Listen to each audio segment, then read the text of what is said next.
Kelas 12 yang Bapak kasihi dimanapun kalian berada. Kita lanjut ke sesi kedua. Kemarin terakhir kita membahas tentang karakter. Bapak geser sebentar ya, karakter atau ciri-ciri perubahan sosial. Oke. Nah, jadi yang pertama, tidak ada masyarakat yang berhenti berubah. Sudah kemarin, perubahan yang terjadi pada lembaga kemasyarakatan tertentu diikuti pula oleh perubahan pada lembaga sosial lainnya. Nah, yang ketiga, perubahan yang cepat biasanya mengakibatkan disorganisasi yang bersifat sementara karena ada proses penyesuaian diri. Ini sudah minggu lalu. Baik, yang berikut yang keempat. Jadi perubahan tidak dapat dibatasi pada bidang kebendaan atau spiritual saja karena kedua bidang tersebut mempunyai kaitan timbal balik yang sangat kuat. Jadi perubahan itu bukan hanya pada hal-hal fisik saja, tetapi juga mempengaruhi hal-hal yang non-fisik, pola pikir manusia, kerangka berpikir manusia, bahkan hal-hal yang menyangkut seperti spiritual. Jadi antar fisik dan non-fisik itu saling bertautan. Oke, baik, berikut kita lihat perubahan sosial. Nah, Bapak geser. Perubahan sosial dapat berupa, jadi ada dua jenis perubahan. Jadi dia ada progres dan ada regres. Kalau progres itu berarti mengalami kemajuan. Jadi perubahan yang mengalami kemajuan. Nah, yang kedua, regres, perubahan tetapi justru mengalami kemunduran. Nah, jadi kalau progres itu kemajuan, regres itu kemunduran. Kemajuan atau progres terjadi apabila perubahan yang ada mampu menciptakan kemudahan bagi masyarakat untuk memenuhi kebutuhan hidupnya. Perubahan di sini diartikan sebagai proses pembangunan masyarakat ke arah yang lebih baik. Jadi apabila progres itu terjadi, maka akan menciptakan kemudahan atau mudahnya, gampangnya akan memberikan keuntungan bagi masyarakat. Lalu sebaliknya, perubahan yang ada dikatakan berupa kemunduran atau regres apabila perubahan yang terjadi dalam masyarakat pada aspek tertentu membawa pengaruh yang kurang baik. Ini agak tidak cukup ya layar kita, jadi yang kurang baik. Oke, berikut.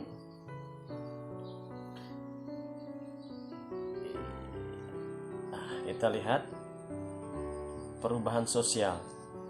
Nah, ini menurut para tokoh ya, pengertian perubahan sosial. Seno Somarjan menyatakan bahwa perubahan sosial adalah perubahan pada lembaga kemasyarakatan di dalam suatu masyarakat yang mempengaruhi sistem sosialnya. Nah, termasuk dalamnya nilai-nilai, sikap, dan perilaku di antara kelompok-kelompok dalam masyarakat. Lalu ada tokoh berikut, Kingsley Davis menyatakan bahwa perubahan sosial adalah perubahan yang terjadi dalam struktur dan fungsi masyarakat, Lalu ada John Lewis, Bapak geser sebentar,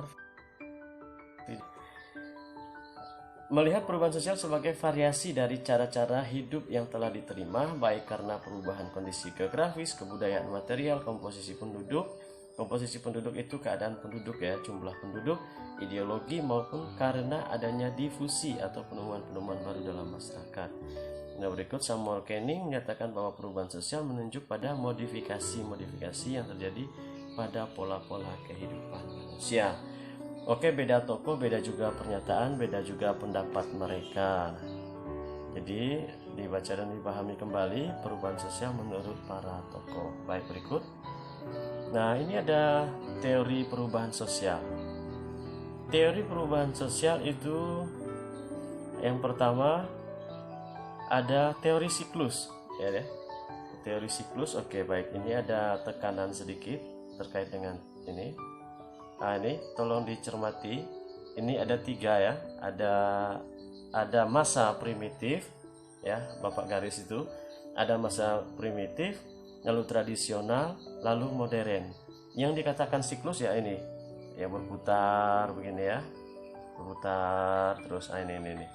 Nah, jadi dari yang primitif, ini menuju kepada modern. Jadi itu siklus, dan nanti kembali dia berputar terus dari primitif awalnya naik lagi ke tradisional, modern, lalu primitif lagi, turun ke primitif lagi.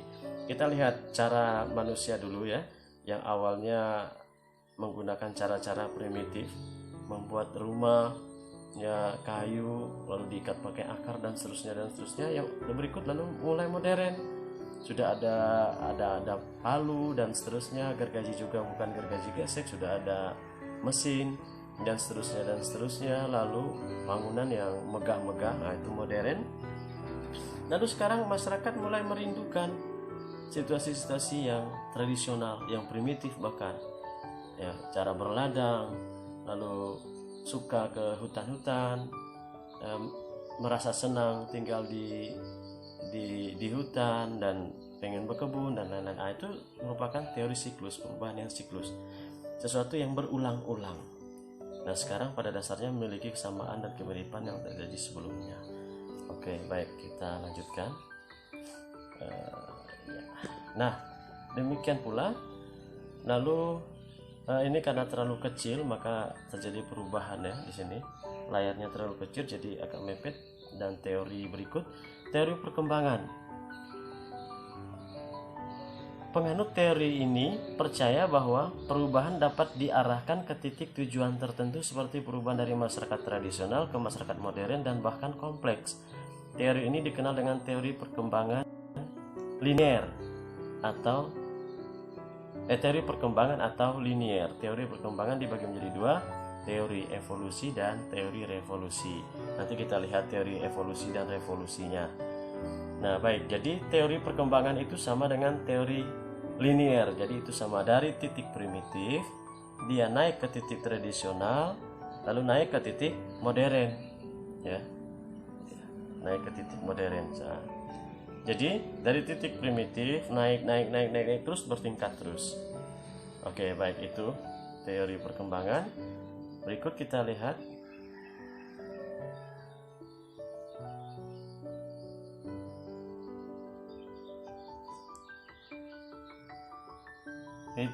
teori evolusi. Nah, ini dia.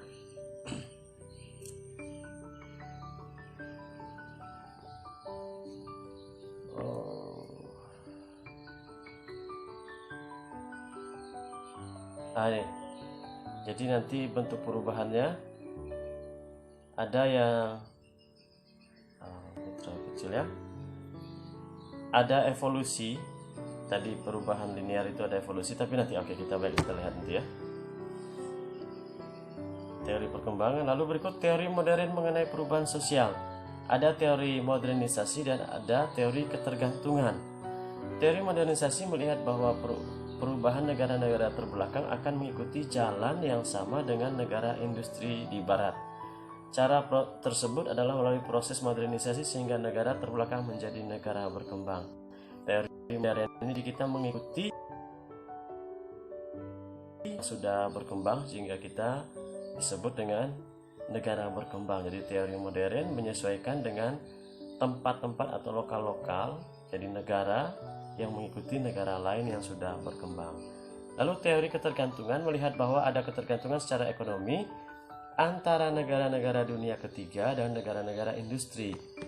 Negara-negara dunia ketiga membutuhkan pinjaman dan investasi dari negara-negara industri. Ketika negara industri berkembang, negara dunia ketiga semakin terbelakang dengan proses kolonialisasi dan neokolonialisasi.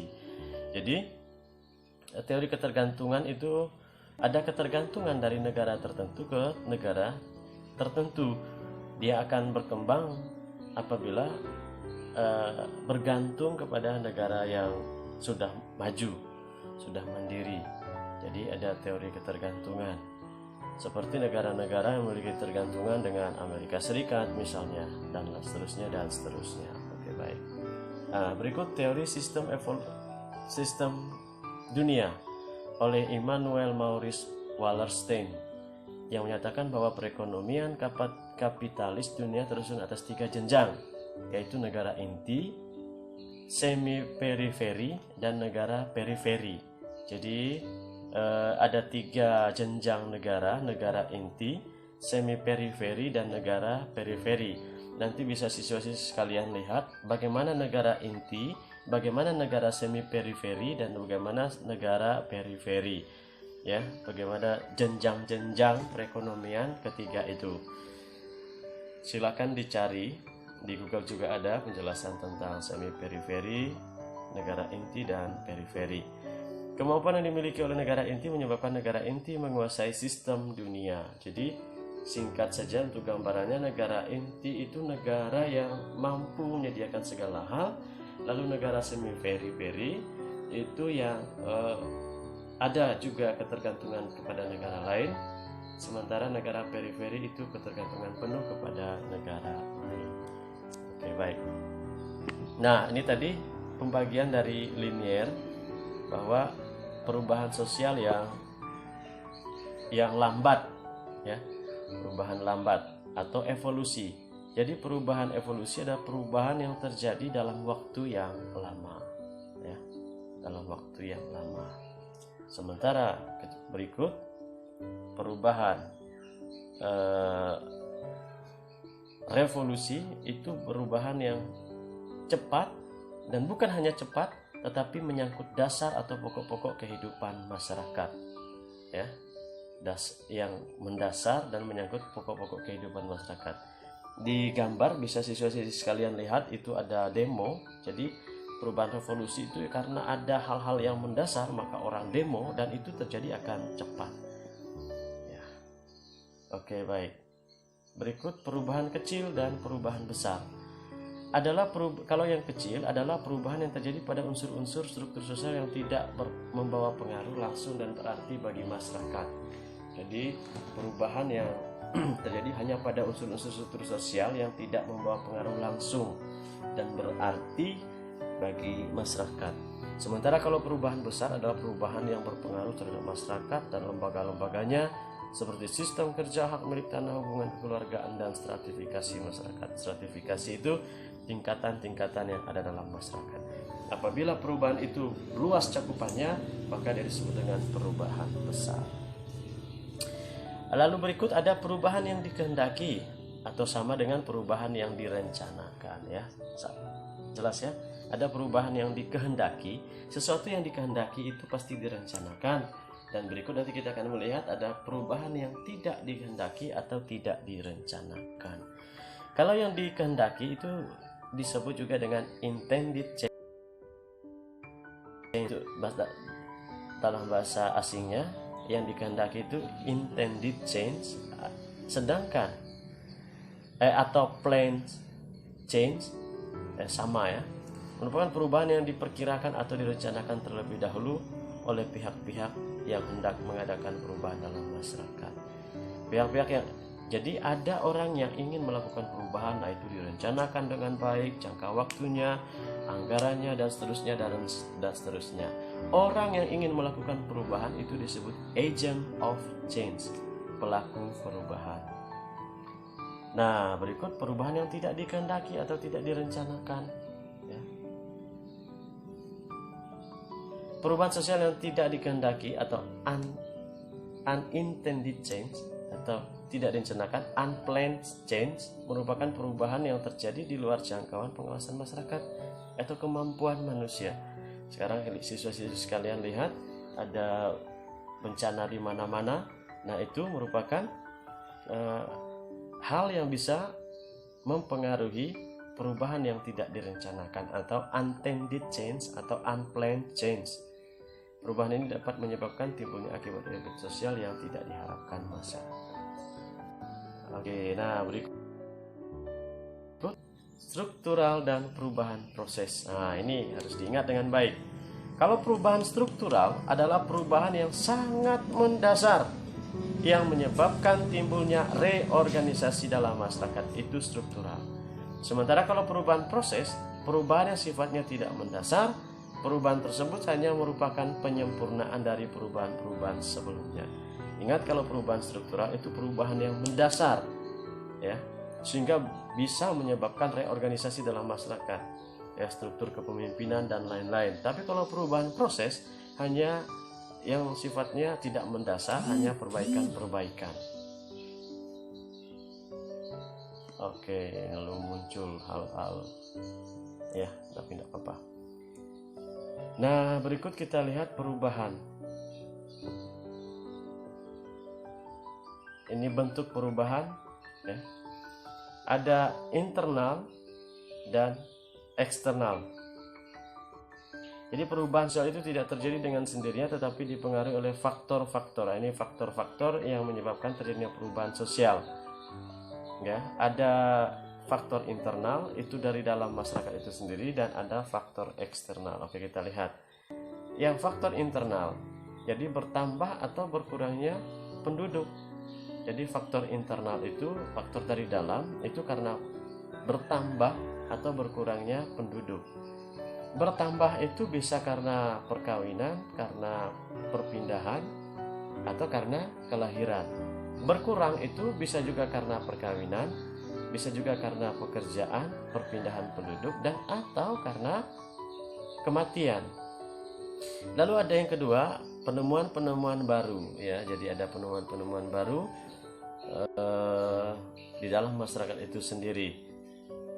Penemuan daun puri yang bisa dijual, oke, dan seterusnya. Dan berikut pertentangan masyarakat atau pemberontakan pertentangan masyarakat dan pemberontakan atau revolusi. Nah, berikut kita lihat penemuan-penemuan baru.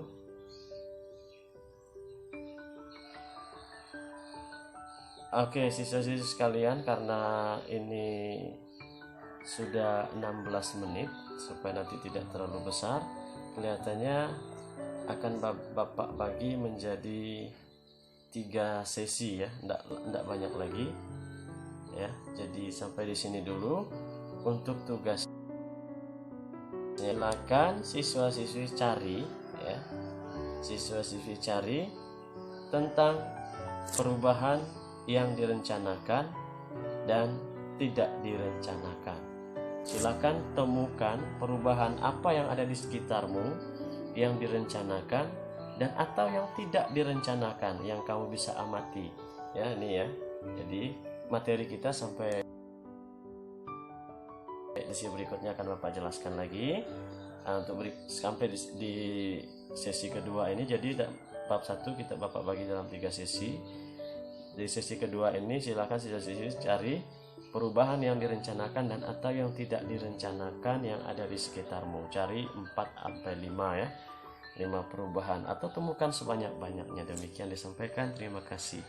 Selamat belajar.